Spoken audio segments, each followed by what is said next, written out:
शाम के लेक्चर में आप सभी का स्वागत है। मैं संतोष सर आपके बीच मैगजीन्स ऑफ टीचिंग लैंग्वेज, भाषा शिक्षण के जो शिक्षण सूत्र हैं उसको लेके आया हूं। तो भाषा सिखाने के जो शिक्षण सूत्र हैं वो क्या है, कैसे हैं, भाषा शिक्षण के सूत्र कैसे होते हैं, उसकी जरूरत क्यों है, किस लिए है, इन सब की चर्चा मैं आपके बीच में करूंगा। अभी तक हमने जो है भाषा के बारे में जाना, अर्जन के बारे में जाना, भाषा सीखने के बारे में जाना, भाषा अर्जन करने के बारे में जाना, और भाषा अर्जन करने के कैसे कैसे तरीके हैं उसको जाना। उसके बाद भाषा क्या है वो जाना, भाषा की जो सिद्धांत है उसके बारे में जाना, भाषा शिक्षण के सिद्धांत जो है उसके बारे में जाना। इतना सारा कुछ हमने जान लिया है ये लगातार इन सारे लेक्चर्स में। अब जो है हमको चलना है कि भाषा शिक्षण अगर कराना है तो भाषा शिक्षण कराने के कौन कौन से शिक्षण सूत्र हैं, कौन कौन से शिक्षण पद्धतियां हैं, कौन कौन से शिक्षण के तरीके हैं, टेक्निक्स हैं, उन सबको हमको जाना है। तो अभी आज जो है आज हम आपके बीच ये दिशा एकेडमी के माध्यम से आपके बीच मैगजीन्स ऑफ टीचिंग लैंग्वेज लेके आया हूं। तो आप सभी लोग जो है ये पूरा का पूरा जो सेशन है वो ध्यान से सुनिएगा, समझिएगा और वीडियो को लास्ट तक देखिएगा, लाइक करिएगा, शेयर करिएगा। तो चलिए ज्यादा समय ना लेते हुए मैं जो है सीधे मुद्दे पर आता हूं और सीधे मुद्दे की चर्चा करता हूं आपके बीच। तो चलिए मैं स्लाइड शेयर बंद करता हूं। हमेशा की तरह जो है वो बोर्ड वर्क चलेगा, तो बोर्ड वर्क करते हैं। चलिए तो बोर्ड वर्क करते हैं। सबसे पहले तो हम जानेंगे कि भाषा का विकास क्या है। भाषा के विकास के बारे में थोड़ा सा जान लें, हालांकि बहुत बार चर्चा हो चुकी है, फिर भी थोड़ी सी चर्चा कर लेते हैं। भाषा विकास जो है वो जान लेते हैं। भाषा का विकास क्या है। भाषा का विकास, आप लोगों को जहां कहीं भी समस्या होगी हमें आप तुरंत टोक दीजिएगा, बोल दीजिएगा। भाषा का विकास। सेशन थोड़ा सा हो सकता है लंबा हो, फिर भी मैं उसको समय पे बिल्कुल बांधने की कोशिश करूंगा। चलिए भाषा का विकास क्या है। भाषा मनुष्य द्वारा ग्रहण की गई उपलब्धि है। यह भाषा विकास जो है वह क्या है, भाषा जो है वह मनुष्य के द्वारा ग्रहण की गई उपलब्धि है। किसके द्वारा? ये हालांकि मानव और जीव दोनों लोगों में होती है, बट जो एक्विजिशन डिवाइस जो होती है वह खाली मानव में ही होती है। तो मनुष्य द्वारा, मानव द्वारा ग्रहण किया जाता है, इसे मानव के द्वारा इसको ग्रहण किया जाता है, मानव के द्वारा ग्रहण किया जाता है इसको। अच्छा, उसके बाद क्या है, इसके बिना इसे जो है बच्चा जब पैदा होता है और सुनता है, बच्चा जब पैदा होता है और सुनता है, उसका सुनने का जो प्रक्रिया वो बिल्कुल शुरू रहता है। तो बिना किसी प्रयास के, कोई प्रयास करने की आवश्यकता नहीं होती है, बिना किसी प्रयास के वह आसानी से इसे ग्रहण कर देता है। बिना प्रयास के आसानी से, बिना प्रयास के ग्रहण करता है। इसे ही कहते हैं क्या, एक्विजिशन कहते हैं। इसे ही हम जो है एक्विजिशन करते हैं, कहते हैं कि यानी बच्चा जब पैदा होता है तब से वो बिना प्रयास के इसे सीखने लगता है। बिना प्रयास के इसे जो है वह सीखने लगता है, बिना प्रयास के इसको सीखने लगता है। फिर आगे चलते हैं। जब इसे सीखा या ग्रहण नहीं किया जा सकता है तो भाषा सीखना जो है थोड़ा कठिन हो जाता है। अगर जैसे कुछ लोग कह रहे थे कि दिव्यांग बच्चों में कैसे जो है भाषा का विकास होगा, तो अगर वो दिव्यांग बच्चों का जो है वो वृद्धि विकास बराबर नहीं है तो उनके में भाषा सीखना जो है कठिन हो जाता है। अगर उनको सुनना नहीं है, वो अर्जन और ग्रहण नहीं कर पा रहे हैं, यानी अर्जन और ग्रहण के अभाव में बच्चे का भाषा विकास जो है नहीं हो पाता है। अभाव में बच्चे का भाषा विकास नहीं हो पाता है, ओके, नहीं हो पाता है। क्यों नहीं हो पाता है, या फिर नहीं हो पाता है, या फिर वहां पे भाषा का विकास करना थोड़ा कठिन हो जाता है। भाषा का विकास करना बच्चे को कठिन हो जाता है। क्यों? क्योंकि उसका अर्जन और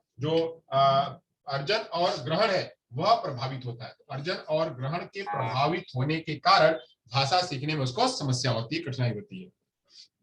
भाषा सीखना एक श्रवण घटना है। भाषा क्या है, भाषा कैसे आती है, यह श्रवण के अनुसार आती है। जिसका श्रवण अधिक है, श्रवण के आधार पे, श्रवण के आधार पर जो है भाषा आती है। श्रवण के आधार पर भाषा का ग्रहण होता है।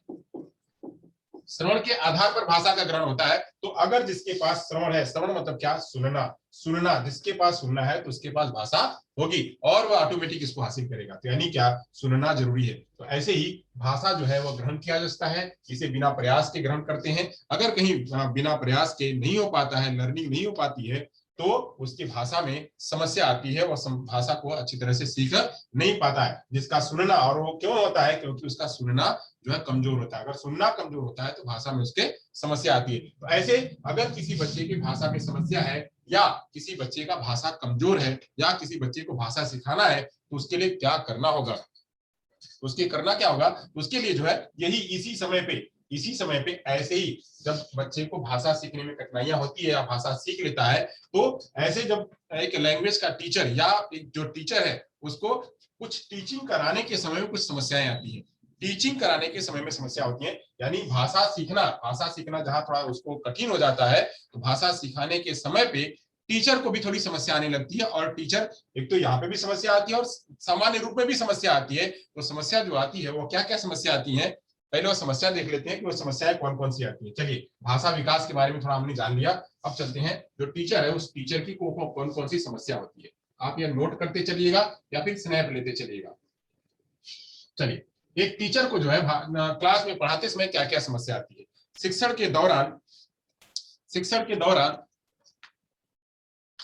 शिक्षक को आने वाली चुनौतियां, यानी शिक्षण के दौरान, शिक्षण मतलब क्या, सिखाने के दौरान आने वाली चुनौतियां क्या होती हैं। शिक्षण के दौरान आने वाली चुनौतियां क्या क्या होती है, यानी कौन कौन सी समस्याएं होती हैं, आने वाली चुनौतियां कौन कौन सी होती हैं।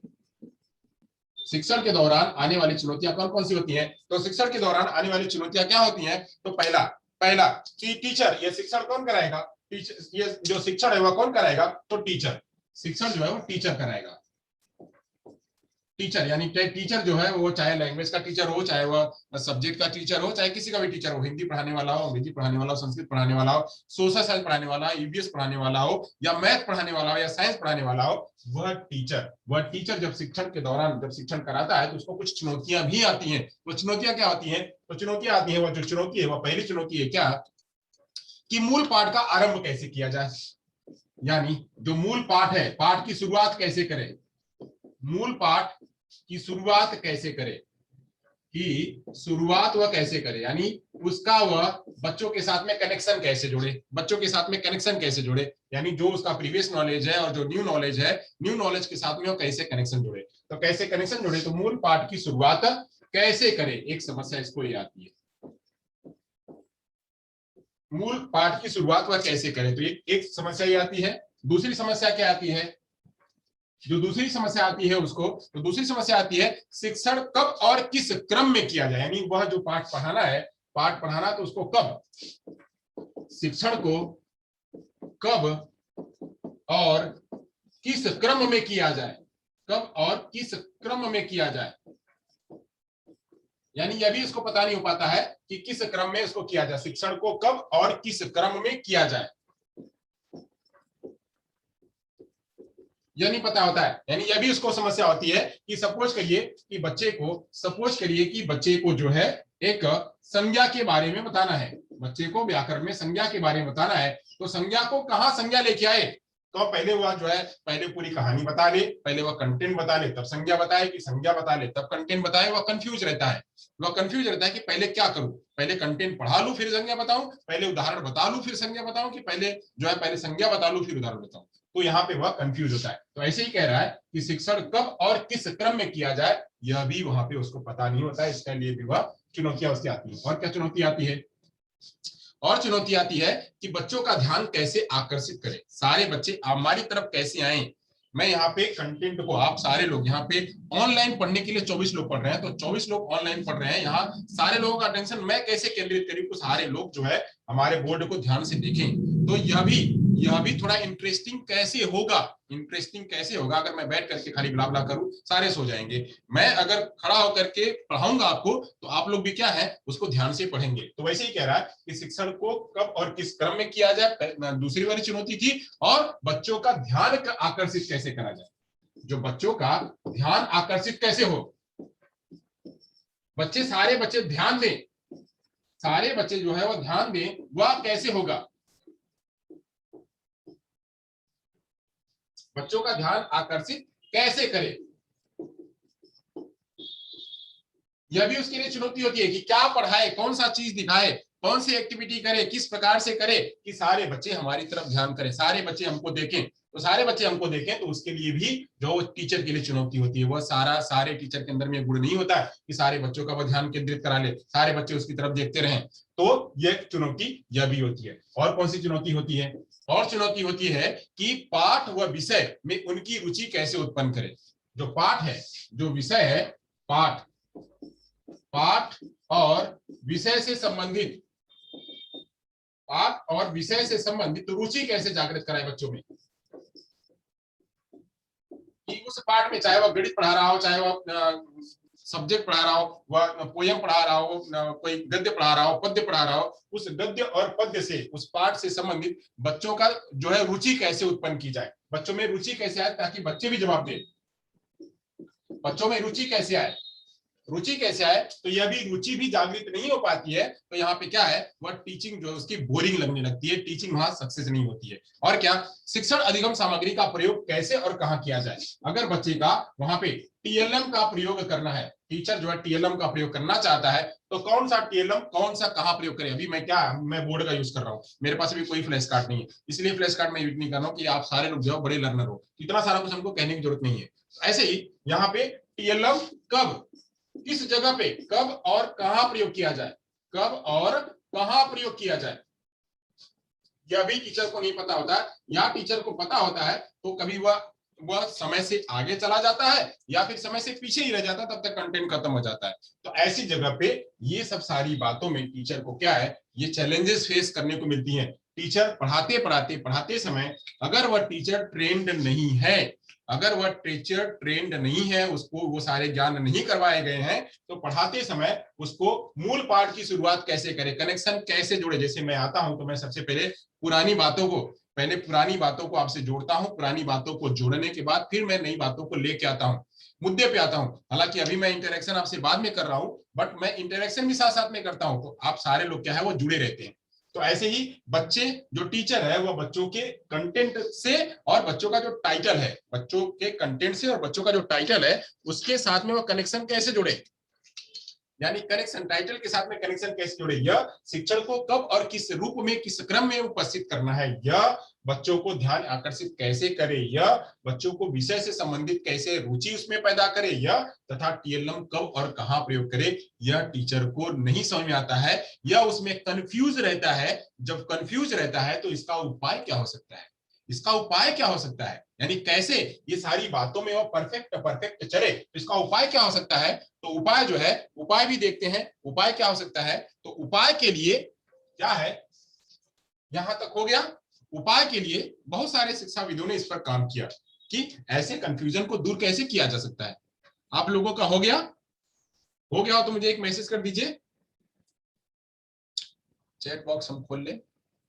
ओके ओके, चलिए तो मिटाते हैं। तो बहुत सारे शिक्षाविदों ने इस चुनौतियों पर भी अध्ययन किया कि ऐसे जो नुआंस टीचर होते हैं, जो बिगिनर टीचर होते हैं, जो बिगिनर टीचर होते हैं वो कैसे इन सारी बातों की समस्याओं का समाधान कैसे निकालें, समस्याओं का समाधान निकालें कैसे। तो इसके लिए जो है कुछ शिक्षाविदों ने और कुछ मनोवैज्ञानिकों ने इस पर काम करना प्रारंभ किया कि क्या किया जाए। तो किया जाए तो उन लोगों ने क्या किया, उन लोगों ने जो है अपने अनुभवों और विचारों को सूत्र में प्रस्तुत किया। यानी वो लोग थे, उन्होंने अपने जो उनके अनुभव थे, उन अनुभवों को उन्होंने कुछ सूत्र में, जब इन चुनौतियों का करना पड़ा तो चुनौतियों को करने के लिए कुछ वैज्ञानिकों ने, शिक्षाविदों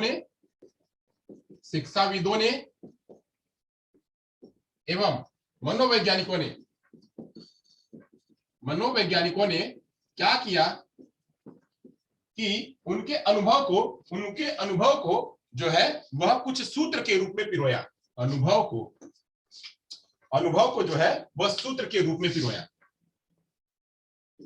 उन्होंने जो अनुभव किए थे, जैसे मेरे पास इतने सालों का अनुभव, तो मैं अपने इस पूरे सभी अनुभव को मैं एक सूत्र में पिरो दूं, सूत्र में बता दूं कि ये सूत्र जो है अस्तो मा सदगमय एक प्रकार का सूत्र है, अस्तो मा सदगमय की तरफ हमको चलना है। तो ऐसे सूत्र जो है उन्होंने शिक्षण से संबंधित जो है उन्होंने सूत्र अपनाया। तो अनुभवों के को सूत्र में पिरोया। तो वही सूत्र जो है आगे जाकर के क्या कहलाए, यही सूत्र उस मार्ग की ओर संकेत करते हैं जिस पर चलकर शिक्षण अधिगम की प्रक्रिया को सुगम, यानी ये जो अनुभवों का सूत्र है, अनुभवों को सूत्र के रूप में जो पिरोया, इन्हीं के रास्ते पर चल के यही जो सूत्र है, यही सूत्र जैसे सूत्र क्या, जैसे हम कह रहे हैं a square plus b square plus 2ab।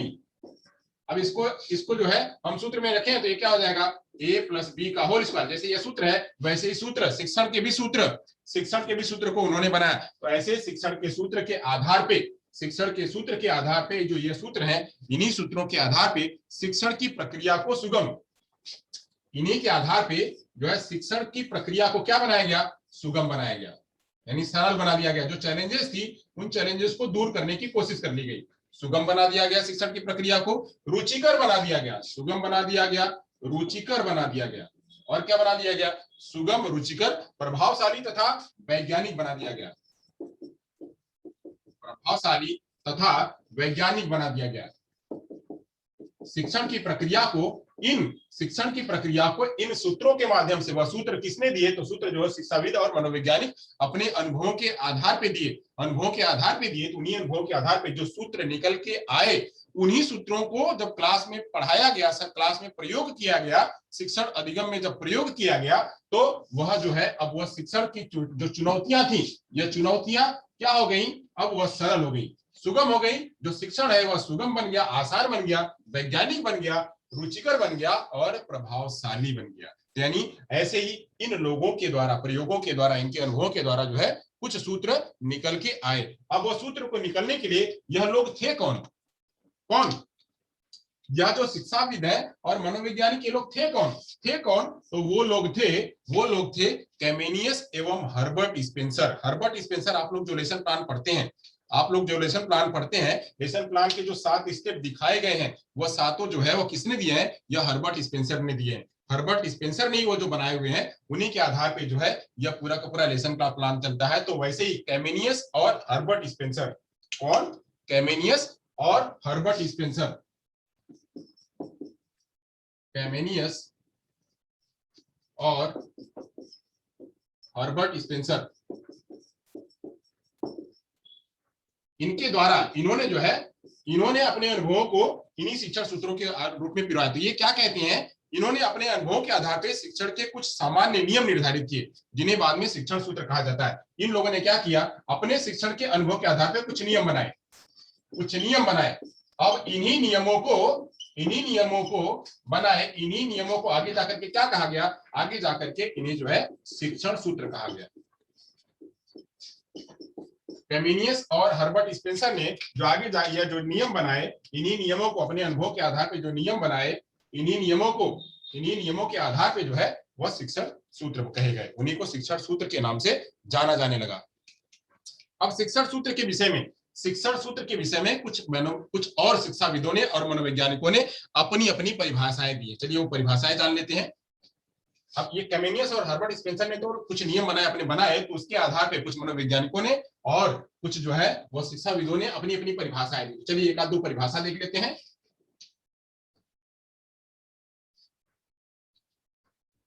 तो परिभाषा जो है, पहली परिभाषा रेमंड ने दी। तो रेमंड ने क्या परिभाषा बताई है जानते हैं।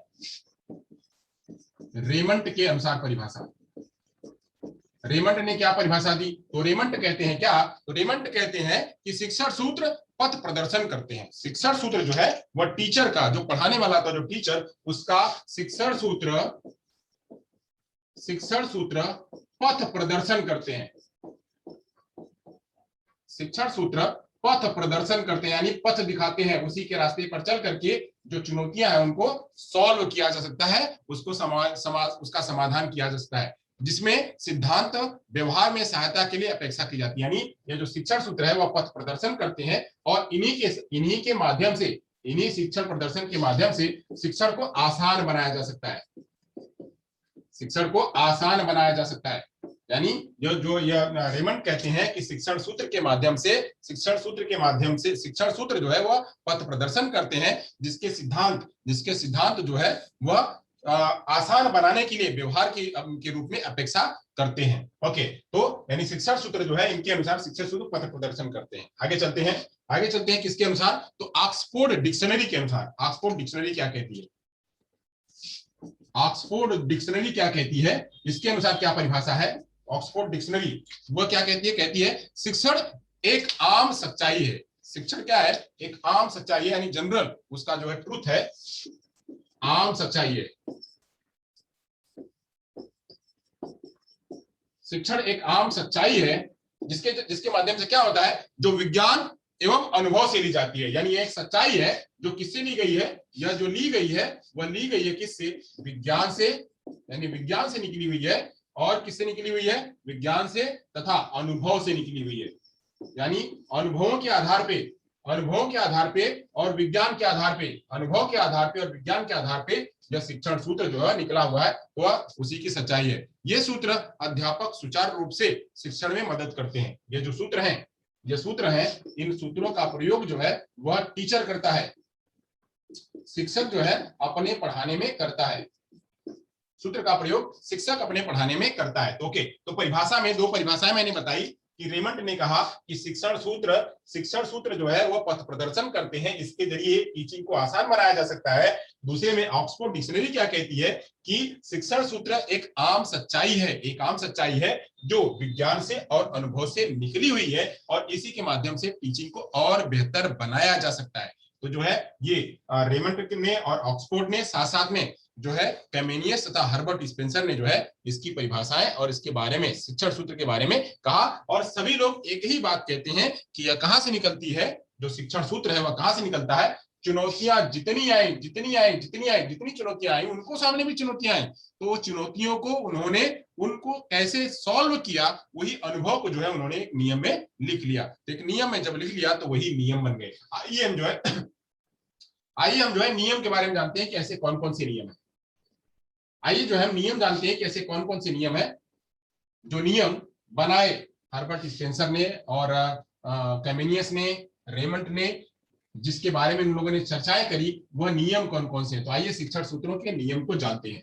शिक्षण सूत्र के नियम हम मेनली यहाँ पे 10-11 शिक्षण सूत्रों की चर्चा करेंगे, जो कि बहुत आसान है। मतलब अगर मैं सरल शब्दों में आपको समझा दूंगा तो आपको समझ में आ जाएगा। चलिए शिक्षण सूत्रों को जानते हैं। तो पहला शिक्षण सूत्र जो है, शिक्षण सूत्र, हमारा जो आज का मुद्दा है वही है शिक्षण सूत्र। शिक्षण सूत्र क्या है, जिसके माध्यम से शिक्षण को आसान बनाया जा सकता है। तो शिक्षण सूत्र क्या है उसके बारे में जानते हैं। पहला शिक्षण सूत्र है सरल से जटिल की ओर। पहला है सरल से जटिल की ओर, सरल से जटिल की ओर। यानी पहले सरल बताया जाए फिर कठिन बताया जाए, पहले सरल को समझाया जाए फिर कठिन को बताया जाए। तो सरल से जटिल की ओर जाना, जब भी पढ़ाया जाए तो सबसे पहले जो बच्चे जानते हैं जो सबसे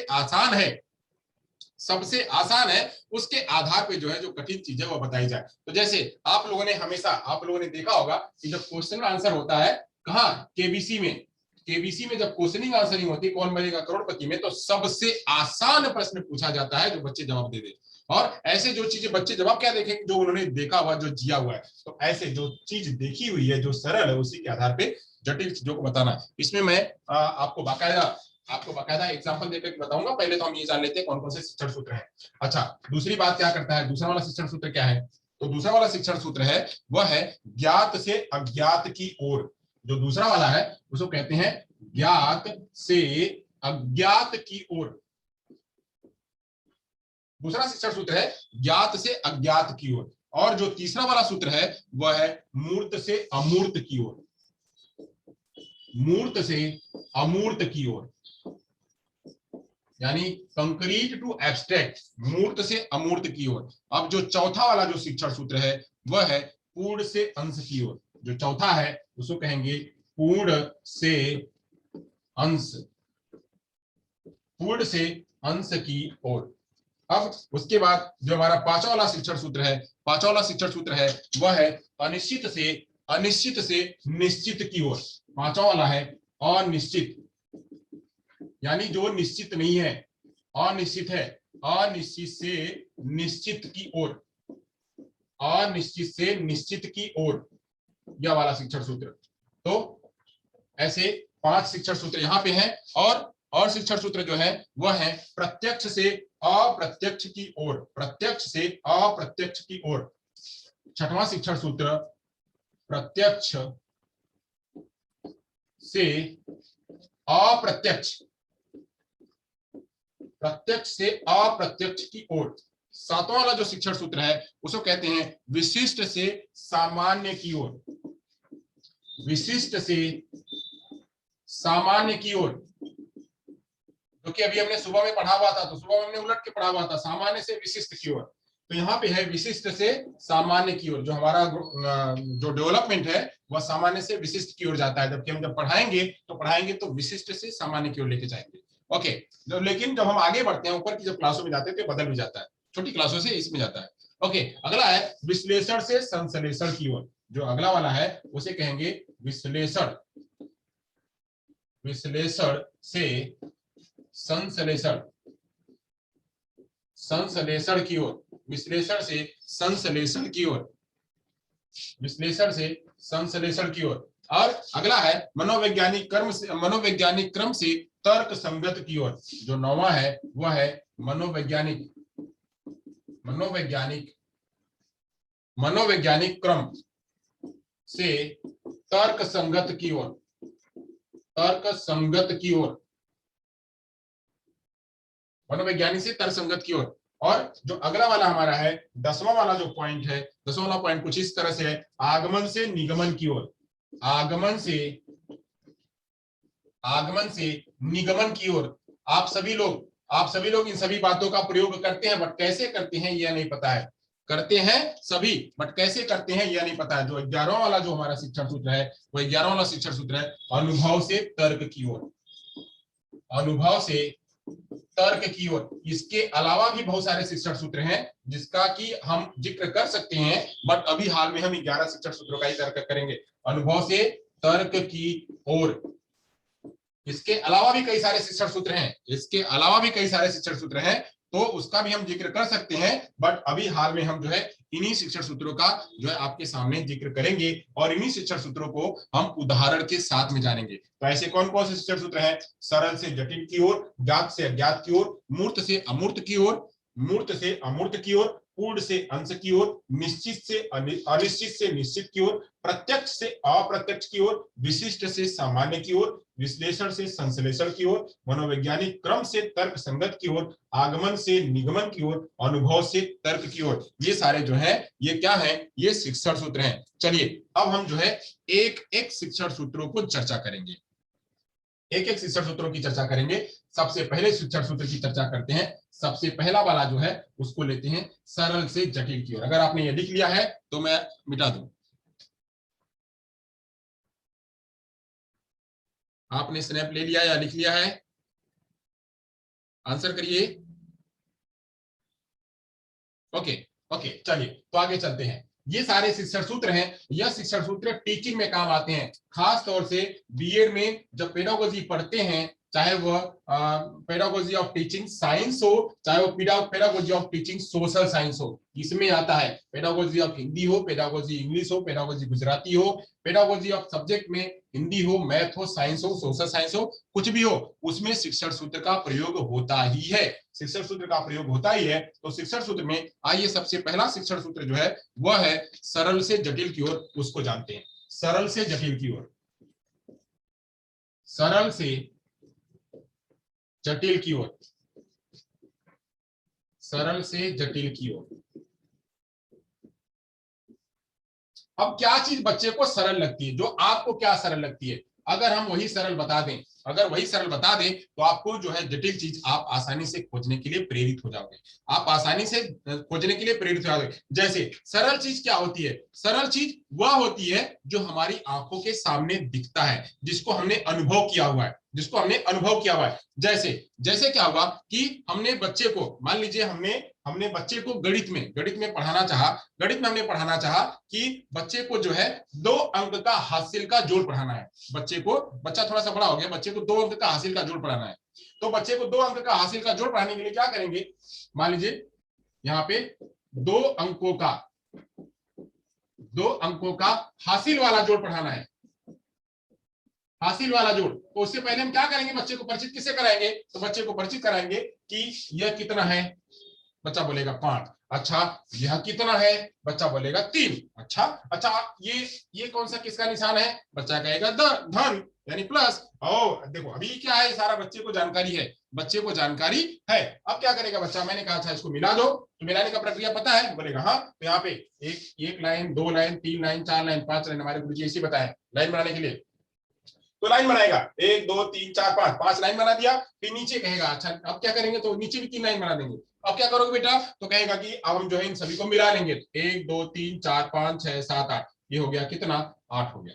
ऐसे ये बच्चे को पता है, ये बच्चे को पता है। अब हमने दूसरा सवाल दिया, ये सभी बच्चे को पता है। हमारा उद्देश्य क्या है?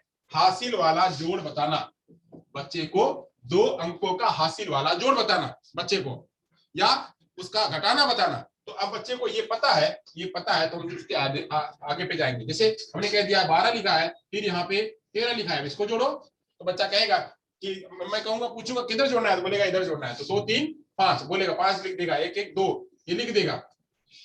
यह आसान है। अब इस आसान के आधार पे इतना बच्चे को पता, हमको भी ये पता हो गया कि बच्चे को जानकारी है। ये जानकारी, ये सारे सरल है, ये सारी चीजें उसको बच्चे को दिख रहा है, वो बच्चा इसकी प्रैक्टिस कर चुका है, ये कर चुका है, यानी इसके लिए सरल लग रहा है तो कर चुका है। अब इसके आधार पे जो है, अब जो कठिन चीज है उस पर जाएंगे, जो कठिन चीज है उस पर जाएंगे। तो बच्चे को पूछेंगे अच्छा यह यहाँ क्या कितना लिखा है, ये कितना लिखा हुआ है? तो बच्चा बताएगा, समझ के बताएगा। अगर उसको नहीं पता है तो फिर भी वो काउंटिंग करके बोलेगा 20 21 22 23 24 25 26 लिखा है, 26 है। अच्छा 26 है। अब नीचे जो है उसको कह दिया कि यह कितना लिखा है, तो नीचे कहेगा 38। अब इसको जोड़ो। तो जोड़ने के लिए अब यह वाली प्रक्रिया उसको थोड़ा सा हो सकता है कठिन लगे, यह वाली प्रक्रिया उसको कठिन लगे, तो हमको यही प्रक्रिया बच्चे को क्या करना है? समझाना है, समझाना है। हमको इतना पता चल गया कि बच्चे को इतना पता है, ये भी इनको गिनती करने आती है। अब जो ये वाला चीज है उसको हमको समझाना है, ये वाली चीज हम उसको आसानी से समझा सकते हैं। वही कहते हैं सरल से जटिल की ओर जाना, सरल से जटिल की ओर जाना। अच्छा, अब हम जो है एक और एग्जांपल, यहाँ तो बच्चे को आप समझा देंगे, मुझे इसको एक्सप्लेन करने की जरूरत नहीं, मैं गणित नहीं पढ़ा रहा आपको, मुझे इसको जब बताने की जरूरत नहीं, बस मुझे इतना एग्जांपल ही बताना था, ये आप कर लेंगे, आगे की प्रक्रिया आप समझ लेंगे। चलिए, जैसे मैं कह रहा हूं कि मान लीजिए कि एक बच्चे को हमने कहा कि मान लीजिए कि ये क्या है, क्या लिखा हुआ है? राम। तो राम कौन? या उसके सामने कोई उसका दोस्त है, उस दोस्त का नाम है श्याम, ये श्याम कौन? तो बोलेगा मेरा मित्र। ओके, अच्छा ये क्या लिखा है?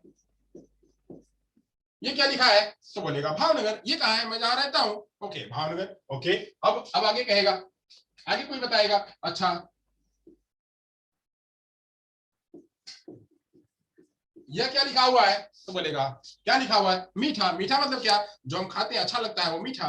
ओके, मीठा। ऐसे ही कई सारी बातों को बताएगा। अब कहेगा कि ये पता है आपको, राम जो है, श्याम जो है, भावनगर जो है, मीठा जो है, ये सारे क्या है? ये सारे किसी के नाम है, कोई वस्तु है, कोई स्थान है। अब ये जो है किसी का नाम है, ये भी किसी का नाम है, ये कोई स्थान है, ये कोई भाव है।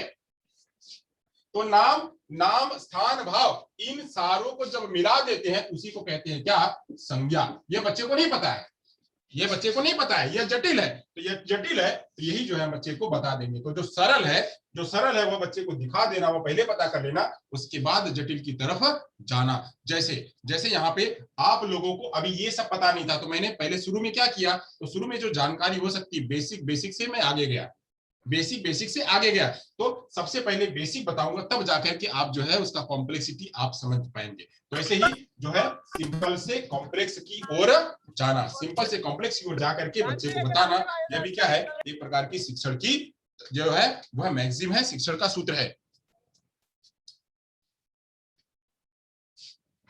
जैसे एक और एग्जांपल मैं ले लेता हूं, एक और एग्जांपल मान लीजिए कि आपको बच्चे को, अब यहां तो ये था, एक और मैं भाषा पे एक और एग्जांपल ले लेता हूं।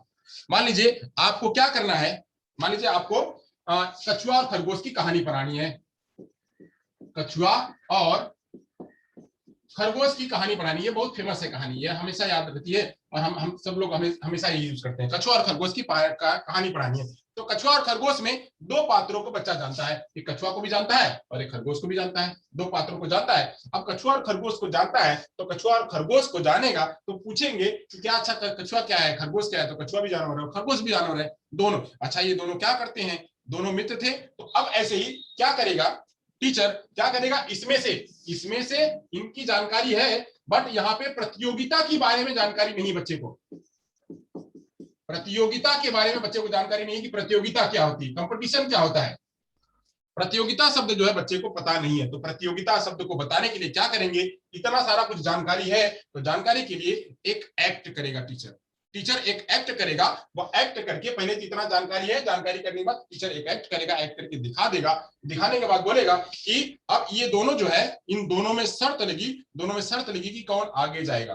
तो शर्त जो है वह क्या है कि कौन आगे जाएगा, वो जो उसको कहते हैं शर्त। अब उसमें से जो आगे आया, वो जो आगे आया उसी प्रकार की जो प्रक्रिया है उसे कहते हैं क्या, प्रतियोगिता। तो ऐसे प्रतियोगिता शब्द को बताने के लिए, प्रतियोगिता शब्द कठिन है, कठिन शब्द को बताने के लिए हम जो है सरल वस्तुएं हैं उनका प्रयोग करते हैं। तो ऐसे चाहे वह कोई भी हो, चाहे वो हम हिंदी पढ़ा रहे हो, चाहे अंग्रेजी पढ़ा रहे हो, चाहे हम साइंस पढ़ा रहे हो, सोशल साइंस पढ़ा रहे हो, वहां पे बच्चे को जो लगता है, जो उसको आसान है, जो उसको पता है, आसान का मतलब, जो सरल का मतलब क्या, कि बच्चे को जो पता है, जो पता होगा वही सरल होगा, जो पता होगा वही सरल होगा। तो उसके आधार पे जो कठिन चीज है वो बताना, यानी यहां तक करने के लिए, यहां तक तुम कर लोगे, चलो यहां तक तुम कर लोगे तो आगे की चीज मैं जो है बता दूंगा। जैसे एक और एग्जांपल मैं एक लेता हूं, एक मैं थोड़ा सा अलग तरीके से बाहर से एक एग्जांपल लेता हूं, जहां पे कि हम ये साइंस में प्रयोग करते हैं प्रोजेक्ट में करने के लिए। प्रोजेक्ट में करने के लिए कहते हैं कि या हम चलो प्रोजेक्ट सेट करके यहीं आ जाते हैं। टीचर को, बच्चे को कहा कि एक काम करो कि तुम जो है, बच्चे को पता है कि ये डॉट डॉट है, ये डॉट डॉट है,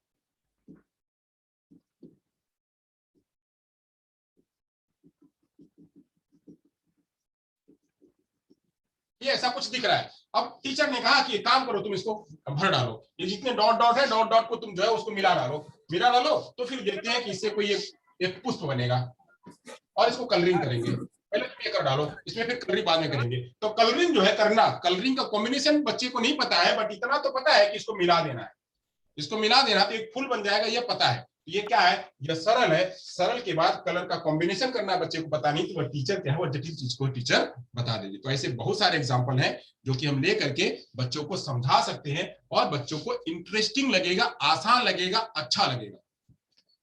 तो यही जो है अनुभव के आधार पर ये सारी बातें क्या है, सिखाई जा सकती हैं। एक और मैं एग्जांपल मेरे दिमाग में है, वो भी मैं ले लेता हूं, तो फिर मैं आगे बढ़ता हूं, मैं ले लेता हूं, उसके बाद आगे बढ़ता हूं। टीचर ने बच्चे को खूब ऑब्जर्वेशन करने के लिए कहा, टीचर ने कहा, या फिर कोई एक मैकेनिक है, चलो मैकेनिक की बात कर लेते हैं।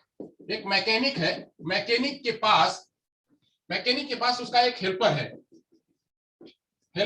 उस हेल्पर ने जो है वो लगातार मैकेनिक को देख रहा है, लगातार मैकेनिक को देख रहा है कि वह मोटरसाइकिल के पहिए को कैसे खोल रहा है, मोटरसाइकिल के पहिए को कैसे खोल रहा है। तो मोटरसाइकिल के पहिए को खोलना बंद करना वो लगातार देखा।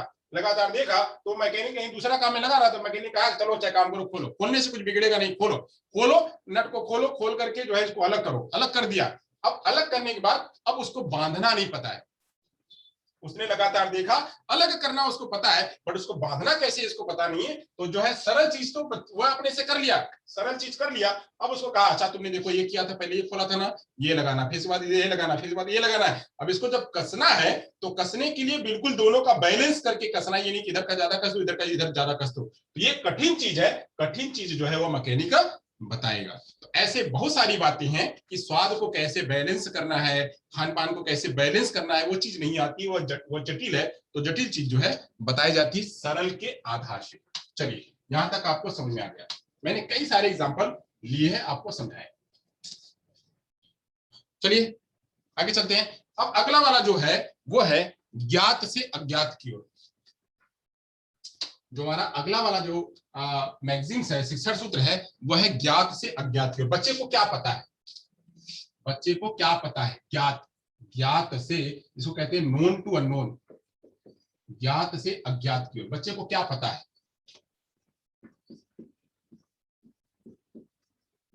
ज्ञात से अज्ञात की ओर।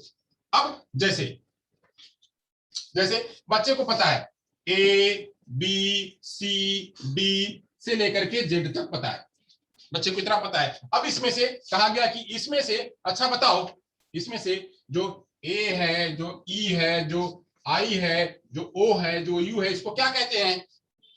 बच्चे को ये सारी बातें पता है, बच्चे को ये सारी बातें पता है, but A E I O you को क्या कहते हैं ये शायद छोटे बच्चे को पता नहीं है। तो ये बच्चों को नहीं पता है तो कहेंगे इसी को कि इसी को कहते हैं क्या, इसको जो इन्हीं में से निकले हुए हैं, इन्हीं में से निकले हुए हैं, ए से लेकर के जेड तक 26 अक्षर जो है उन्हीं में से ये निकले हुए हैं, इनको कहते हैं वॉवेल, इनको कहते हैं वॉवेल।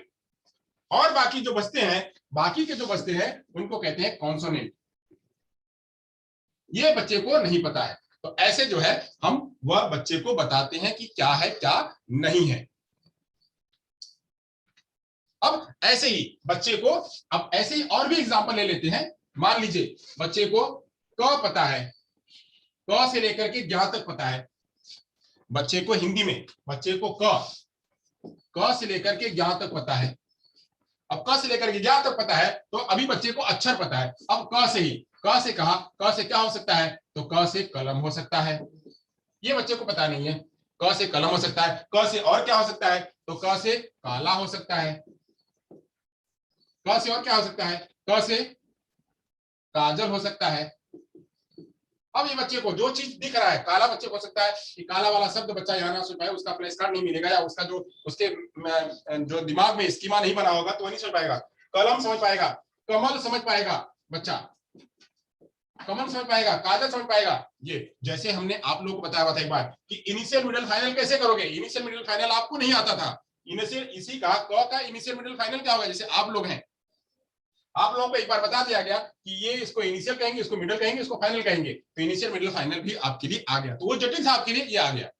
तो ऐसे ही जो है, जो आपको पता है, जो पता है और जो नहीं पता है उसको बताना। तो पता के आधार पे जो नहीं पता है उसको बताना। तो क से निकलने वाले शब्दों को बताना, ख से निकलने वाले शब्दों को बताना, ग से निकलने वाले शब्दों को बताना, यह सब जो है वो बच्चे को नहीं पता है, वह जानकारी देना। तो ऐसे ही ज्ञात से अज्ञात की ओर जाना, ज्ञात से अज्ञात की ओर जाना। ऐसे बहुत सारे एग्जाम्पल हैं, बहुत सारे एग्जाम्पल हैं जो बच्चे को जानकारी है, जो बच्चे को दिख रहा है, जो बच्चे को दिख रहा है। तो जैसे बच्चे को दिख रहा है कोई वस्तु, बच्चे को कोई वस्तु दिख रही है, दिख रही है। जैसे मान लीजिए कि एक पेड़ है, पेड़ है, पेड़ बच्चे को पूरा का पूरा पेड़ दिख रहा है, बच्चे को पूरा का पूरा पेड़ दिख रहा है। अब पेड़, पेड़ बच्चे को दिख रहा है, पेड़ पता है। अब पेड़ के आधार पे ही पेड़ के जो कार्य हैं, पेड़ के जो कार्य हैं वह कार्य बच्चे को पता नहीं है, तो कार्य की जानकारी बच्चे को देना।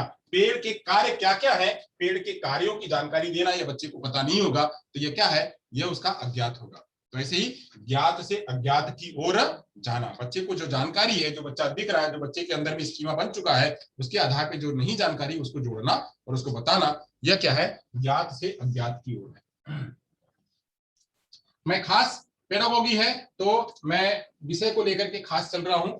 अगर आपको कोई यहाँ पे कुछ पूछना होगा तो आप नोट करते जाइएगा और मैं देखते जाऊंगा, उसको जहां कहीं लगेगा मैं बता दूंगा। अब अगला वाला जो है वो है मूर्त से अमूर्त की ओर, मूर्त से अमूर्त की ओर। मूर्त, मूर्त से अमूर्त, मूर्त से अमूर्त की ओर। मूर्त का मतलब क्या, मूर्त का मतलब क्या, कंक्रीट चीज, कंक्रीट चीज। कंक्रीट मतलब क्या कि जो चीज बिल्कुल प्रत्यक्ष रूप में दिखाई दे रही है, जो सामने है, जो सामने है, उस सामने को क्या है हम देख पा रहे हैं, तो सामने वाली वस्तु को जो है वो मूर्त है। यानी जैसे जैसे जैसे मान लीजिए मैं एक आपको डेमो करके बता रहा हूं। ये क्या है? एक फोन है। ये क्या है? ये फोन है। तो फोन क्या है? ये कंक्रीट चीज है, बिल्कुल ये दिख रही है चीज, ये कंक्रीट चीज रही है। तो ये फोन उसका क्या है? ये कंक्रीट वस्तु है, इसको कहेंगे कंक्रीट, मूर्त। ये मूर्त चीज है। अब मूर्त चीज के बारे में, अब इसमें फोन में कौन कौन से फंक्शन होते हैं, ये काम कैसे करता है, इसमें कितना रैम होता है, कहाँ ये किस तरह से वाइब्रेट करता है, ये इसके अंदर, जो इसके अंदर हमको दिख नहीं रहा है, हमको इसको दिख नहीं रहा है, हम इसका फंक्शन करेंगे या कल्पना करेंगे, जोड़ करके कल्पना करेंगे, या हम कहीं कुछ महसूस करेंगे, तब जाकर के हमको इसके अमूर्त चीज मिलेगी जो हमको इसमें दिख नहीं रहा है। एक चीज। दूसरा दूसरा हमको मूर्त के बारे में पता चल गया। हमको एक व्यक्ति है, एक लड़का है, कोई एक लड़का है, लड़का तो हमको दिख रहा है, कोई लड़का है, ये तो हमको दिख रहा है, बट ये लड़का है, ये लड़का दुखी है, लड़का दुखी है, लड़का तो दिख रहा है बट लड़का दुखी है। दुखी जो है, दुखी शब्द क्या है? दुखी एक अमूर्त चीज है। तो दुखी को बताना, दुखी को बताना, दुखी को एक्ट करके समझाना कि दुख कैसे होगा, तो दुख एक एक्ट करना, एक्ट करने के बाद दुखी जैसा एक माहौल बनाना, या दुखी जैसा वो जो है अपना गेस्चर्स बनाना। तो दुखी जैसा गेस्चर बनाएगा तो बच्चा वो समझ जाएगा कि दुखी इन इन इन कारणों से होते हैं, या दुखी ऐसे ऐसे होते हैं लोग, तो ऐसे यह बच्चा भी दुखी है। तो दुखी वाला शब्द बच्चे को अगर समझाना है तो ये दुखी क्या है? अमूर्त है। और जो लड़का जो दुखी हुआ है वह क्या है? उसका ये अमूर्त है और यह मूर्त है। तो ऐसे बहुत सारी संकल्पनाएं हैं कि बहुत सारी संकल्पनाओं को हम समझा सकते हैं। जैसे जैसे ये क्या है? यह सूर्य है, सूर्य है। अब सूर्य, सूर्य भी हमको दिख रहा है, सूर्य भी, सूर्य को हम देख सकते हैं, जिसको हम देख सकते हैं, जिसको हम समझ सकते हैं, जिसको सुन सकते हैं, वह सारी क्या है? वो सारे मूर्त होते हैं। जो हमारे गेटवे से पता चल पाता है उसे हम कहते हैं मूर्त। बट गेटवे से पता नहीं चल पाता है, जिसको हमको महसूस करना पड़ता है, जिसको हमको समझना पड़ता है, कल्पना लगानी पड़ती है, वो सारी होती है क्या? अमूर्त। अब कहा सूर्य, सूर्य तो पता चल गया। अब सूर्य कितना चक्कर, मतलब सूर्य की जो उसकी गैलेक्सी है, सूर्य की गैलेक्सी में वो किस प्रकार से कार्य करता है, यह जो है अमूर्त है, यह पता नहीं चल पा रहा है, यह पता नहीं चल पा रहा है। या ओजोन परत, ओजोन परत हम नहीं देख पा रहे हैं, ओजोन परत को हम नहीं देख पा रहे हैं। ओजोन परत जो है वो कैसी है, किस प्रकार की है, यह थोड़ा हमारे लिए क्या है? अमूर्त है। तो अमूर्त को हम क्या करेंगे? इसको वीडियो के माध्यम से, जो अमूर्त चीज है उसको वीडियो के माध्यम से, उसको चित्र के माध्यम से, उसको जो है वह ड्राइंग के माध्यम से हम उस चीज को एक्सप्रेस कर सकते हैं, एक्सप्रेस कर सकते हैं। जैसे किसी की कोई यात्रा, जैसे किसी की कोई यात्रा। अब मान लीजिए हम एक और एक एग्जांपल बताते हैं। अक्सर फेयरवेल होता है, अक्सर फेयरवेल होता है, अक्सर जो है वो फेयरवेल होता है। तो फेयरवेल में क्या होता है? फेयरवेल में आपके जो सुख के पल हैं, जो सुख के पल हैं वो भी दिखाए जाते हैं फेयरवेल में, और जो आपके इंटरटेनमेंट के, जो एंजॉय के, जो मनोरंजन के पल हैं वो भी दिखाए जाते हैं, मनोरंजन के पल हैं वो भी दिखाए जाते हैं, जो दुख के पल हैं वह भी दिखाए जाते हैं। यानी ये सारे, वो सारी स्लाइड आते जाती है, सारी स्लाइड आते जाती है, सारा पिक्चर आते जाता है, सारा वीडियो आते जाता है, उसमें आप सुख कर रहे हो, आप मनोरंजन कर रहे हो, आप दुख कर रहे हो, ये सारा कुछ आपको रियलाइज होता है, ये सारा कुछ आपको रियलाइज होता है। वहीं आप कहीं मूवी में जाते हो तो मूवी में एक पिक्चर दिखाई जाती है, उस पिक्चर से आपको पता चलता है, सामने जो तो है वो तो पता चल रहा है, साथ साथ में अमूर्त बातें भी पता चलती है। तो ऐसे ही जब पढ़ाते समय पढ़ाया जाए, वहां से मूर्त और अमूर्त के हिसाब से चला जाए। तो जैसे अंधेरा हुआ, दुख हुआ, स्वाद हुआ, इन शब्दों को सिखाने के लिए हम जो है वो क्रियाकलाप करके अमूर्त वस्तुओं को सिखा सकते हैं। चलिए यहां तक आपको समझ में आ गया होगा। आगे चलते हैं, आगे चलते हैं पूर्ण से अंश की ओर, होल टू पार्ट जिसको कहते हैं पूर्ण। पूर्ण मतलब होल, पूर्ण से अंश की ओर, अंश की ओर। ये बहुत ही सिंपल सा एग्जांपल है और छोटे बच्चों के लिए प्रयोग होता है, खास खास छोटे बच्चों के लिए प्रयोग होता है। तो पूर्ण से अंश की ओर, पूर्ण मतलब क्या? होल। सबसे पहले होल दिखाना, होल दिखाना। होल में क्या? जैसे जैसे मान लीजिए ये क्या है? एक पेड़ है, ये एक पेड़ है, दिख रहा है आपको? ये पेड़ है। अब पेड़ का जो है ये क्या भाग है? ये क्या भाग है? बाहर जा सकते हैं, बाहर जा सकते हैं। ये क्या है? ये जो है पेड़, पेड़ का यह तना है, तना के बाद यह जो है उसकी पत्ती है, यह जो है यहाँ पे फूल लगा हुआ है, या यहाँ पे फल लगा हुआ है, यहाँ पे ये लगा हुआ है, यहाँ पे ये लगा हुआ है। अब हम पेड़ का पूरा चित्र दिखा करके पेड़ के भागों को बता रहे हैं, उसके अंश को बता रहे हैं। एक व्यक्ति है, एक लड़का है, एक लड़का है, इस लड़के के पूरे भाग, इसका जो है पूरा भाग बता दिया गया है। अब ठीक, इसका जो है यह पूरा लड़का दिख रहा है, यहाँ पे पूरा हमको दिखा दिया, तो इसका जो ये हाथ है, ये सिर है, ये नाक है, ये आंख है, ये कान है, ये जो है पूरा होल दिखा करके उसके पार्ट को, एक एक चीजों को बताना। तो ये क्या है, इसको कहते हैं पूर्ण से अंश की ओर जाना। और इसी को मानने वाले, पूर्णता से अंश की ओर मानने वाले, हमने जब मनोविज्ञान का संप्रदाय, जब मैं जर्नी बता रहा था तो उसमें मैंने बताया हुआ था कोफका, कोहलर, इन लोगों को मैंने बताया था, कटलेविन, इन लोगों के मैंने बारे में बताया था। तो यही जो है गेस्टाल्टवादी जो है, यह इसी को मानते हैं कि सबसे पहले संपूर्ण चीजों को बताया था, संपूर्ण वस्तुओं को, इसी को संपूर्णवादी भी कहते हैं। संपूर्णवादी, ये इन्हीं को कहते हैं संपूर्णवादी, संपूर्णवादी भी कहते हैं। ये जो गेस्टाल्ट है, ये गेस्टाल्ट के जितने भी मनोवैज्ञानिक थे वह इसी बात को मानते हैं कि सबसे पहले बच्चे को क्या पूरा का पूरा बात दिखाया जाए और उसके बाद पृथक पृथक करके उसके अलग अलग चीजों को सिखाया जाए। तो जैसे पेड़ है, तो पेड़ को बताने के बाद उसके अलग अलग भाग, जैसे जड़, तना, पत्ती, फूल, फल, ये हम सिखा सकते हैं। तो मैंने आपको बताया। तो ऐसे पूर्ण से अंश की ओर भी ये क्या है, एक सूत्र है। बच्चे के लिए जहां जैसा लगे वैसा शिक्षण सूत्र का हमको इस्तेमाल करना है। चलिए आगे चलते हैं। और निश्चित से निश्चित की ओर, अगला वाला हमारा शिक्षण सूत्र है, और निश्चित से इनडिफिनिट से डिफिनिट की ओर, अनिश्चित से निश्चित की ओर, अनिश्चित से निश्चित की ओर। तो अनिश्चित में क्या है जो अनिश्चित है, जो कि अभी तक हुआ नहीं है, जो कि अभी तक घटित नहीं हुआ है, जिसके बारे में पता नहीं है, उसके बाद जो है यह निश्चित ही है, यह दिखाना, यह पता करना। तो जैसे बच्चों को भाषा का ज्ञान देते समय किसी भाषा की विशेषताओं संबंधी छात्रों को स्पष्ट, अस्पष्ट और अनिश्चित ज्ञान को शिक्षक वहां, जैसे बच्चे को पता है, मान लीजिए कि यहाँ पे बच्चे ने सीखा नहीं है, सपोज करिए कि एक किला है,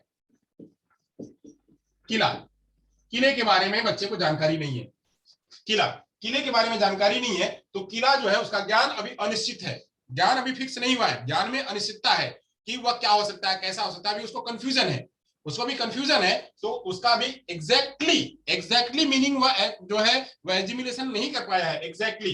अब क्या करेंगे, इस किले को, खाली किला का नाम सुना है कि किला होता है, किला कैसा होता है, किस प्रकार का होता है, नहीं पता है। तो किले को क्या कर सकते हैं, ये अभी अनिश्चित है, किला का शब्द जो अनिश्चित है, अब इसको निश्चित कैसे करना है, यानी ये फिक्स कैसे करना है ज्ञान, तो फिक्स करने के लिए हम वहां पे फ्लैश कार्ड का इस्तेमाल कर सकते हैं,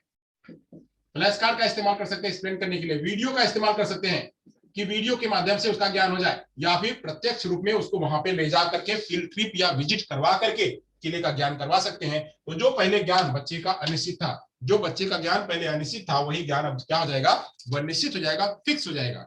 यानी पहले ज्ञान बच्चे का फिक्स नहीं था, वह कंफ्यूजन में था, अब वह ज्ञान जो है वह सुनिश्चित हो गया है।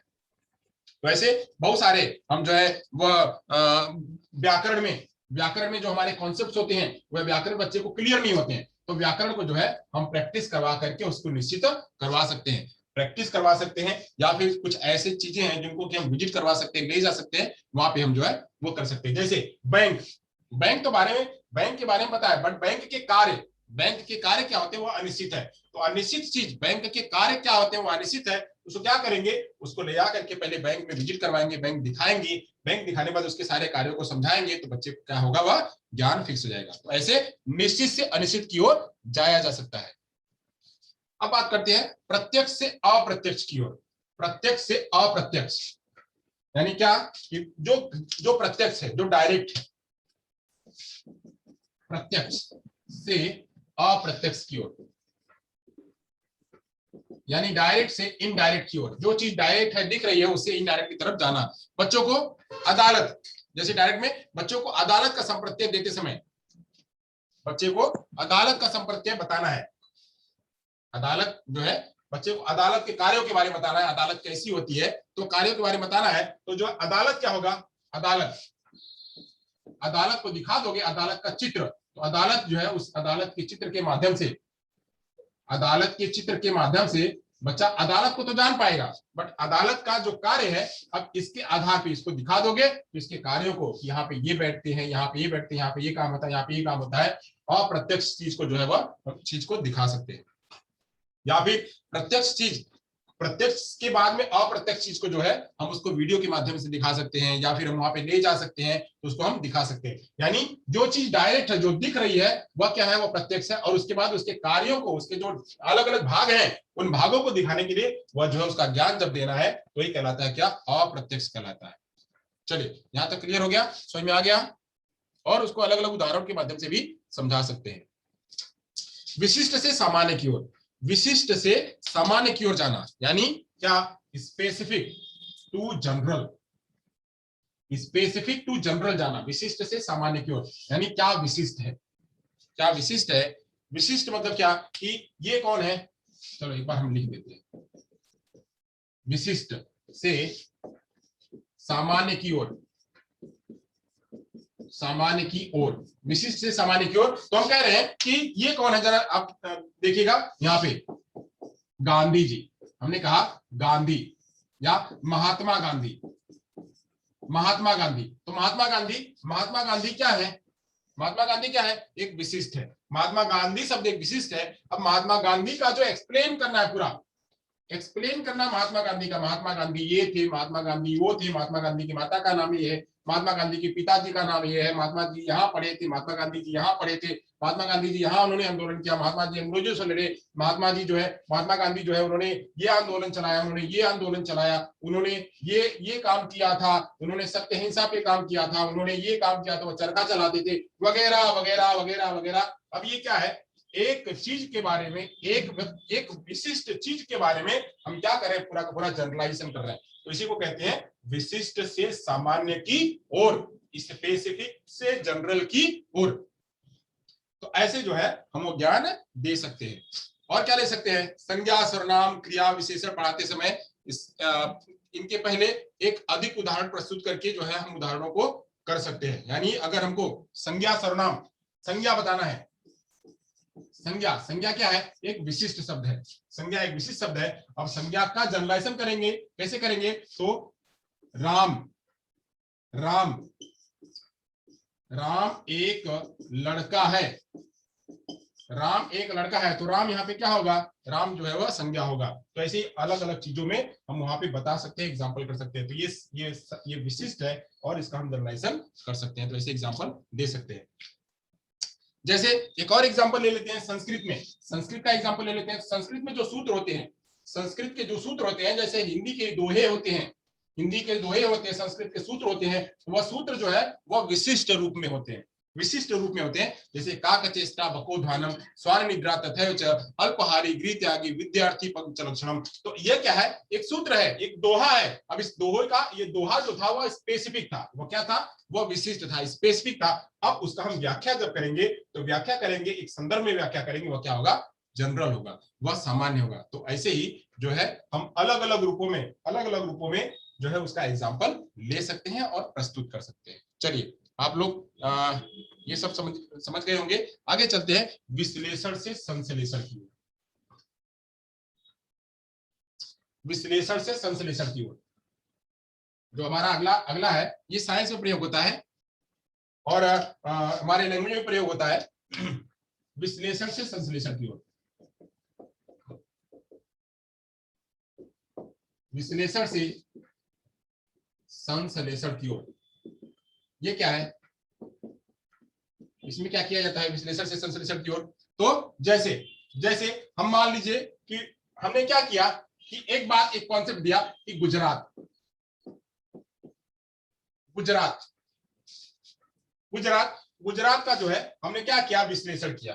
तो गुजरात के अलग अलग प्रकार के जिले, अलग अलग प्रकार के जिले, ये हमने इसका विश्लेषण किया। ये गुजरात एक शब्द है, गुजरात के सभी जिले, गुजरात के भावनगर, जूनागढ़, पाटन, बड़ौदा, अहमदाबाद, नौसारी, कच्छ, ये सारे जिले जो है हमने उसके अलग अलग जितने भी सारे जिले हैं, उन सारे जिलों को जो है हमने यहाँ पे समझा दिया। तो हम क्या कर रहे हैं, हम एक वस्तु का क्या कर रहे हैं, विश्लेषण कर रहे हैं, सारे लोगों को निकाल रहे हैं, सारी वस्तुओं को निकाल रहे हैं, यानी गुजरात के चीजों को हम निकाल रहे हैं, गुजरात की चीजों को निकाल करके हम इसी को कह रहे हैं विश्लेषण करना, या उसी को कहते हैं उसका एनालिसिस करना। एनालिसिस करना, विश्लेषण को कहते हैं एनालिसिस करना, यानी किसका एनालिसिस कर रहे हैं, गुजरात का एनालिसिस कर रहे हैं। गुजरात का एनालिसिस करके हम उसको क्या कर रहे हैं, उसको अलग अलग रूपों में डिवाइड कर रहे हैं, अलग अलग रूपों में, यानी फैलाना।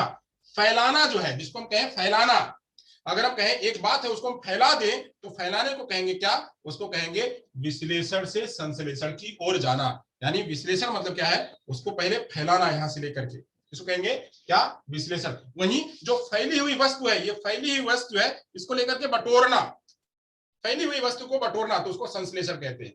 यानी जो फैली हुई है, सारी सारी चीजें फैली हुई है, उसको हमने ला करके एक जगह पे कर दिया, तो इसको कहेंगे क्या, संश्लेषण।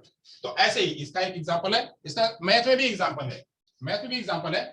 मैथ में एग्जांपल बताता हूं मैं आपको, मैथ में एग्जांपल बताता हूं, एक सिंपल सा एग्जांपल है, मैं हमेशा उसका प्रयोग करता हूं। वही सेम सेम जो हमारे पास उदाहरण है, जैसे मान लीजिए यहां पे एक सूत्र है, a square plus b square plus 2ab, a square plus b square plus 2ab, यह क्या है, यह सूत्र है, यह एक सूत्र है। अब इस सूत्र को हम क्या कर रहे हैं, ये हमारा, इसको विश्लेषित कर रहे हैं, इसको हम विश्लेषित कर रहे हैं, इसको एनालिसिस कर रहे हैं, इसका एनालिसिस कर रहे हैं। तो कैसे करेंगे, तो हमने कहा कि ये क्या होगा, तो यहाँ पे हम ले लेते हैं ए प्लस बी, यहाँ पे इसको ऐसे ही लिख दिया, ए प्लस बी का होल स्क्वायर, यहाँ पे ऐसे भी लिखा हुआ है, तो ए प्लस बी प्लस ए प्लस बी, इसको हम मल्टीप्लाई करते हैं, मतलब इसको मल्टीप्लाई करते हैं, मल्टीप्लाई करेंगे तो मल्टीप्लाई करने के बाद a square plus a b, फिर b square plus a b, अब हमने इसको जोड़ दिया, यहां हो गया a square plus 2ab plus b square. अब ये क्या है, हमने क्या किया, एक सूत्र को हमने विश्लेषित कर दिया, एक सूत्र को विश्लेषित कर दिया, तो विश्लेषित करने पर क्या हो गया, यह जो है हमारा एक ये निकल के आ गया, हमारा ये निकल के आ गया कि जो है हमने इसको अलग अलग कर दिया, सूत्रों से लेकर के फैला दिया। अब हम इन्हीं फैले हुए को क्या कर रहे हैं, बटोर ले रहे हैं, इन्हीं फैले हुए को बटोर ले रहे हैं। जब फैले हुए को बटोर लेंगे और फिर से हम ये सूत्र बना लेंगे, फिर से हम ये सूत्र बना लेंगे, तो ये हमारा क्या कहलाएगा, वो हमारा कहेगा संश्लेषण करना। जैसे मैंने कहा कि गुजरात, गुजरात है, गुजरात है, तो गुजरात के अलग अलग अलग अलग अलग अलग जिलों को हमने बता दिया, तो विश्लेषित कर दिया। अब इन्हीं जिलों से ये जिले, ये जिला, ये जिला, ये जिला, ये जिला, ये जिला, ये सारे जिले मिलकर के क्या बन गए, ये गुजरात बन गया, तो इसको कहेंगे संश्लेषित करना। तो ऐसे ही विश्लेषण और संश्लेषित करना, यानी एक तो पहले फैलाना, फैलाना होगा विश्लेषण से संश्लेषण की ओर, अब जब बटोरना होगा तो संश्लेषण से विश्लेषण की ओर होगा, जिसे कहेंगे संश्लेषण से विश्लेषण की ओर जाना। चलिए यहां तक आपको समझ में आ गया होगा। अब आगे चलते हैं मनोवैज्ञानिक से तर्क संगत की ओर, मनोवैज्ञानिक से तर्क संगत की ओर। अगला वाला जो एग्जांपल है वह मनोवैज्ञानिक से तर्क संगत की ओर। किसी को पहले में तर्क की तरफ ही लेके जाना पड़ता है, तर्क बच्चा करे, तर्क लगाना चाहे, तर्क का तर्क भी लगाएं, तो तर्क लगाने के लिए हमको उसको मनोवैज्ञानिक तरीके से सोचना पड़ता है, यानी इसे कहते हैं मनोवैज्ञानिक, मनोवैज्ञानिक से तर्क की ओर, तर्क की ओर। अच्छा, हम कह रहे हैं कि कोई एक बच्चा है, वह बहुत तनाव में है, बहुत तनाव में, बच्चा बहुत तनाव में है। अब तनाव में है तो तनाव का कारण, तनाव का कारण, पहले तो तनाव, तो तनाव हमको दिख गया, तनाव हमको दिख गया, बच्चा दिख रहा है कि तनाव में है, तो तनाव को हम जाकर के उसको पूछे, हमने पूछा कि तू तनाव में क्यों भाई, आप तनाव में क्यों हो भाई, तो तनाव में, अब वो नहीं बताएगा कि मैं तनाव में का, तो उससे हम बातें करेंगे, खूब ढेर सारी बातें करेंगे, ये बात, ये बात, ये बात, ये बात, अलग अलग परिदृश्य में बातें करेंगे। तो बातें करने पर, बातें करते करते करते करते वह तनाव का कारण भी जो है वह एक्सप्लेन कर देगा, एक्सप्लेन कर देगा। तो तनाव का कारण भी एक्सप्लेन कर देगा। तो पहले तो हम पहले उसके पास गए, उससे मिले, उसे उसके साथ सांत्वना दी, उसको कंफर्ट जोन में लाए, कंफर्ट जोन में लाए तो उसने बातें करना स्टार्ट किया, तो बातें करना स्टार्ट किया। अब यही जो हम कुछ लेके आए, इसी को कहते हैं क्या, मनोवैज्ञानिक तरीका। अब उसके बाद हम क्या किए, हम जो है उसका ये सब कुछ बात करने के बाद जो उसका एक्सप्लेनेशन था, उस एक्सप्लेनेशन के आधार पे हमने लॉजिक लगाया, लॉजिक लगाया, तर्क लगाया कि इसके तनाव होने का कारण क्या है, तनाव होने का कारण ये हो सकता है। तो ऐसे ही जो चीज जो बहुत कॉम्प्लेक्स होती है, जो पता नहीं चलती है, तो उसके लिए मनोवैज्ञानिक तरीके से उससे बात करना, बात करने के बाद जो है उसका जो है वो लेके आना। तो भाषा में शिक्षण की तार्किक क्रम, वर्ड एवं ध्वनि के पश्चात वाक्य सिखाने का जो सिखाना है, जबकि मनोवैज्ञानिक क्रम के अनुसार पहले वाक्य, वर्ड, ध्वनि के बारे में जानकारी करना है। जैसे अब हिंदी की बात करें, मान लीजिए एक और एग्जांपल है इसमें, एक एग्जांपल है तो मैंने सिंपल सा एग्जांपल दिया तो क्या आपको समझ में आए। अब हम स्पेसिफिक एग्जांपल देते हैं। मान लीजिए किसी बच्चे को वर्ड के बारे में जानकारी देनी है, अक्षर के बारे में जानकारी देनी है, वर्ड, अक्षर, वाक्य, इसके बारे में ग्रामर के बारे में जानकारी देनी है, व्याकरण। अब ये सब तो जानकारी देनी है, ये सब तर्कों के आधार पे देना है हमको, ये सब तर्क हो गए। अब बट तर्क देगा कैसे, ये सब जानकारी होगी कैसे, तो हम सबसे पहले ये जानेंगे। अब ये सिखाएंगे तो नहीं होगा, अगर हम जाएंगे सिखाने के लिए तो नहीं होगा। अब हमको पहले सबसे पहले ये जानना पड़ेगा बच्चा क्या जानता है, बच्चे के पास क्या है, बच्चा क्या समझता है, तो पहले हम उसके साथ में जुड़ेंगे। तो बच्चे को देखेंगे कि वह किसी परिदृश्य में, किसी कॉन्टेक्स्ट में किस रूप में बात करता है, तो वह वाक्य। पहले हम वाक्य जानेंगे बच्चे का, बच्चा क्या क्या वाक्य बोल पाता है। हम वाक्य बोलना पहले, बच्चा क्या क्या बोल पाता है, होल यहाँ पे लेके आए, होल के साथ में मनोविज्ञान भी यूज कर रहे हैं कि बच्चा होल क्या जानता है, अब वाक्य क्या जानता है। वाक्य के बाद में अब वो जानेंगे वाक्य में क्या क्या बोल पाता है, तो उसको अब उसी में से बोलने को कहेंगे। एक शब्द जो बोल रहा है तो बोलने को कहेंगे, तो फिर उसके बाद अगर कोई और है, ब बोल रहा है तो ब, फिर ला बोल रहा है तो ला, तो ऐसे मिला करके उसको कहेंगे, इसे कहेंगे तबला।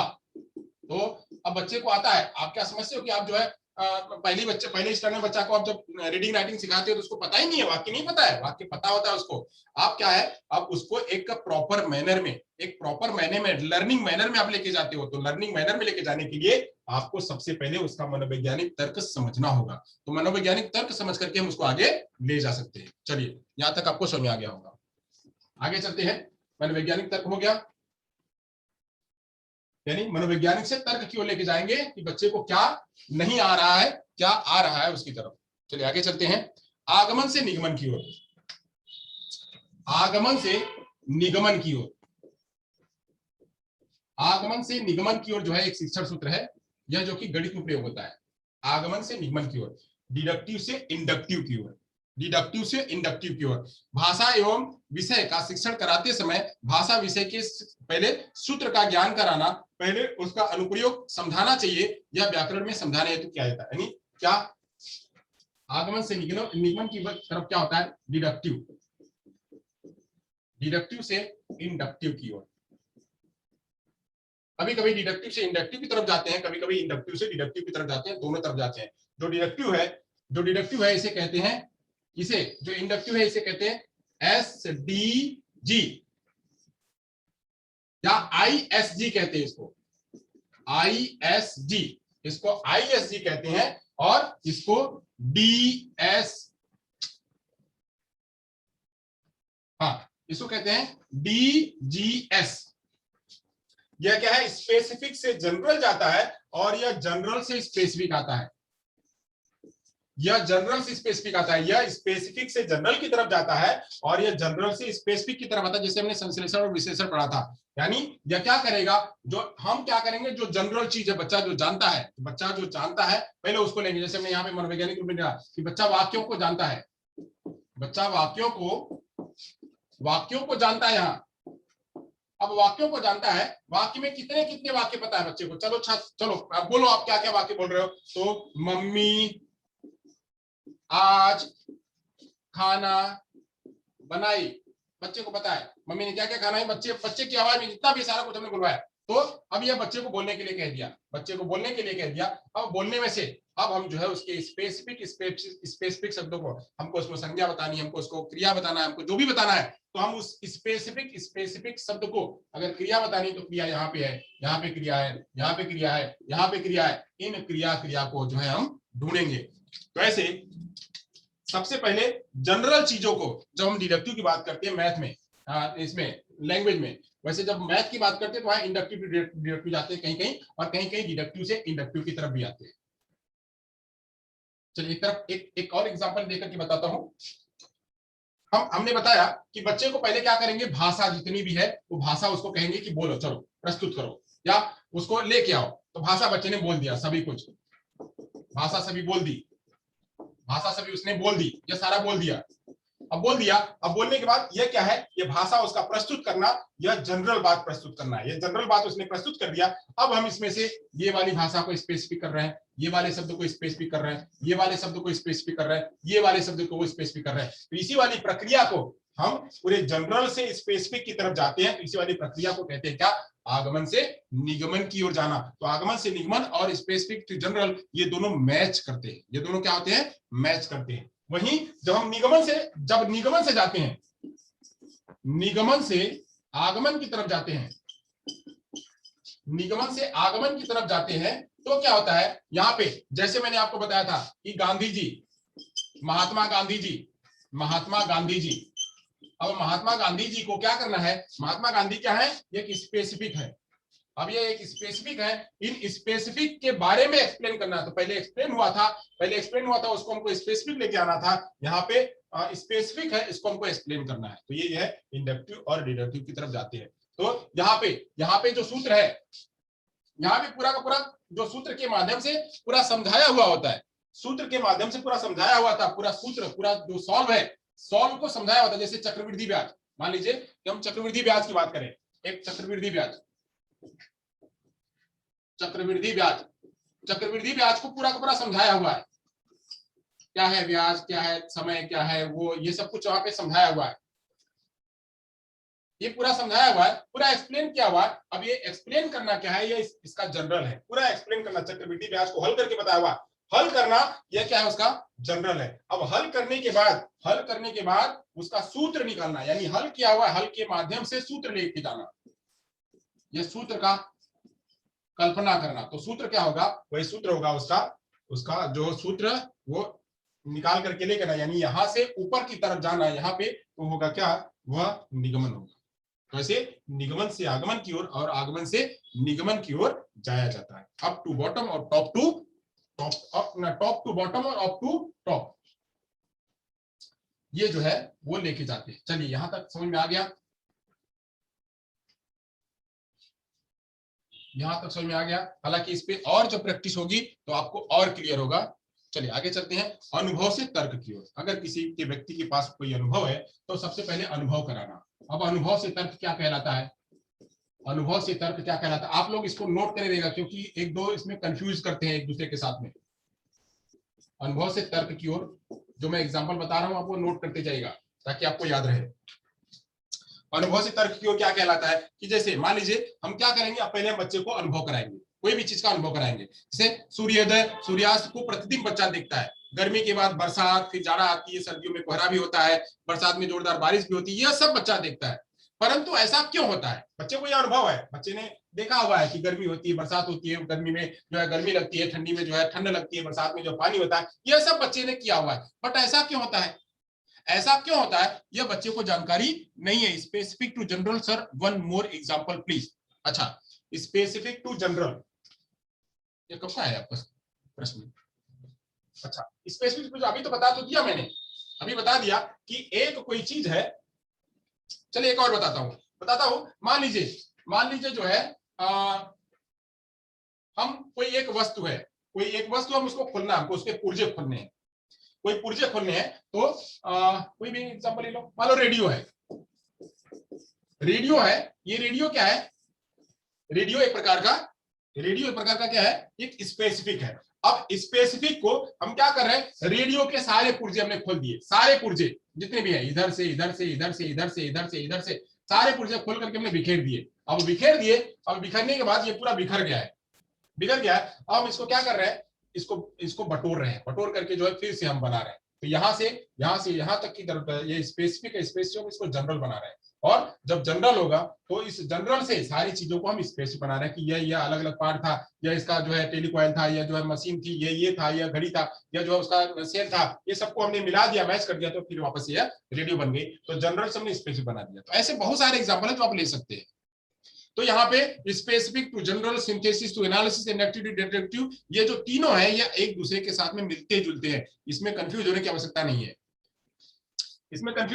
नहीं है, specific to general, synthesis to analysis और इंडक्टिव टू डिडक्टिव, यह तीनों जो है एक जैसे ही मिलते हैं, तीनों का काम एक ही है। एक जो है ऊपर से नीचे की तरफ जाता है, एक ऊपर से नीचे की तरफ जाता है और दूसरा जो है वो एक तो ऊपर से नीचे की तरफ आता है और दूसरा ये ऐसे आता है, एक ऐसे आता है और एक जो है ऐसे जाता है, वो नीचे से ऊपर की तरफ जाता है।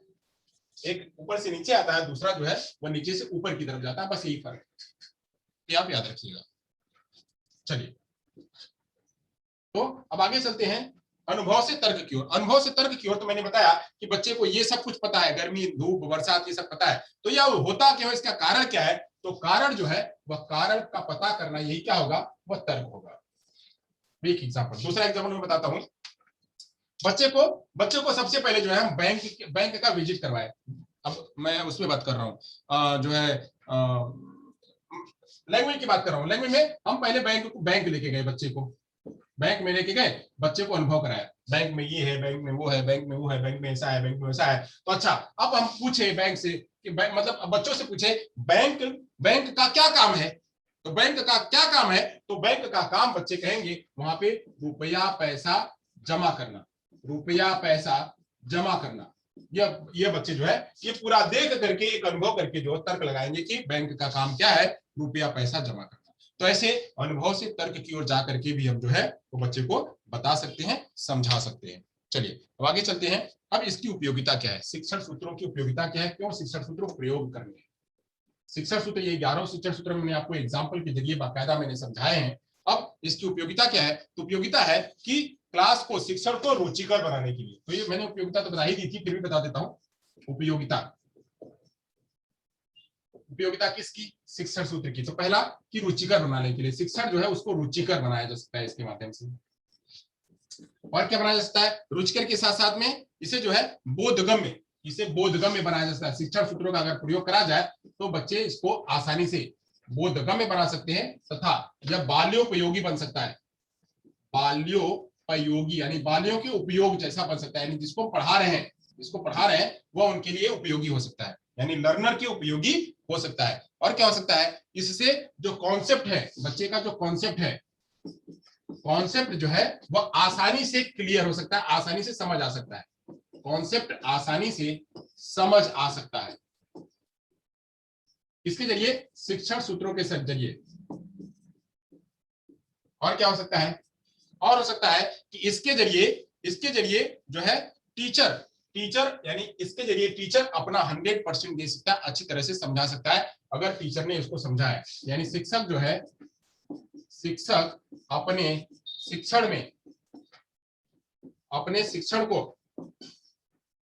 शिक्षण को प्रभावी बना सकता है, इसके माध्यम से प्रभावी बना सकता है। तो यहाँ पे जो है वो शिक्षण सूत्र का जो हमारा काम है वो हमारा काम यहाँ खत्म होता है।